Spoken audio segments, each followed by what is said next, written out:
Hello दोस्तों, मैं आप सभी को अपने चैनल पर स्वागत करता हूं। डिस्क्रिप्शन लिंक में जाकर आप पूरा वीडियो ज़रूर देखें। पास्ट कंटिन्यूअस टेंस के बारे में मैं बताने जा रहा हूं। इसके affirmative sentence, negative sentence, interrogative sentence, interrogative and negative sentence, WH words सभी के बारे में हम बारी बारी से चर्चा करेंगे। तो अब हम शुरू करते हैं पास्ट कंटिन्यूअस टेंस का पहचान। तो पास्ट कंटिन्यूअस टेंस का पहचान रहा था, रही थी, रहे थे, ये सब रहेगा तो समझना है कि पास्ट कंटिन्यूअस टेंस का है। और बनाने के लिए बी यू दे और बहुवचन रहेगा तो बेयर का प्रयोग करना है।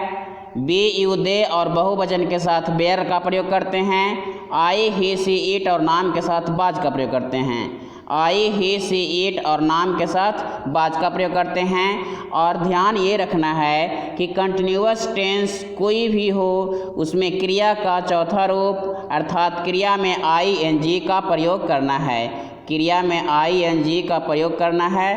तो हम उदाहरण से समझते हैं। सरिता सिलाई कर रही थी, तो सरिता ये नाम है और नाम के अनुसार यहाँ बाज लगेगा, तो सरिता बाज स्विंग।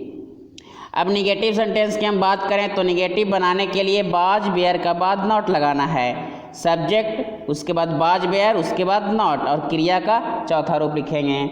उदाहरण से हम समझते हैं। चुन्नी बाजार नहीं जा रही थी, चुन्नी बाज के बाद नॉट लगेगा, चुन्नी नाम है तो बाज नॉट गोइंग चौथा रूप टू मार्केट। नेहा नहीं रो रही थी, नेहा बाज नॉट वीपिंग।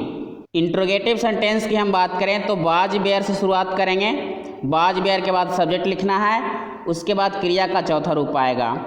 तो उदाहरण, क्या मैं दौड़ रहा था, तो आई के अनुसार बाज हो जाएगा तो बाज आई रनिंग। क्या वह सो रही थी, तो ही यहाँ सी हो जाएगा तो सी के अनुसार बाज का प्रयोग होगा, बाज सी स्लीपिंग।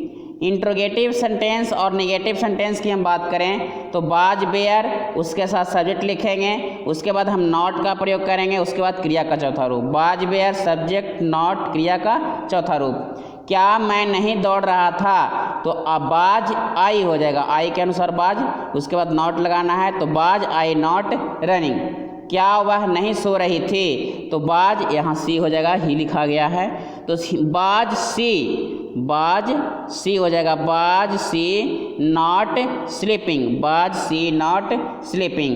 WH वर्ड्स की हम बात करें तो WH वर्ड्स के साथ बाज बेयर का प्रयोग करना है, उसके बाद सब्जेक्ट लिखेंगे, उसके बाद क्रिया का चौथा रूप। कंटिन्यूअस टेंस में हमेशा क्रिया का चौथा रूप का प्रयोग होता है। तुम क्यों पढ़ रही थी, तो बाई वेयर हो जाएगा यू के अनुसार, तो by where you reading. Sita कहाँ जा रही थी, तो वेयर वाज सीता गोइंग।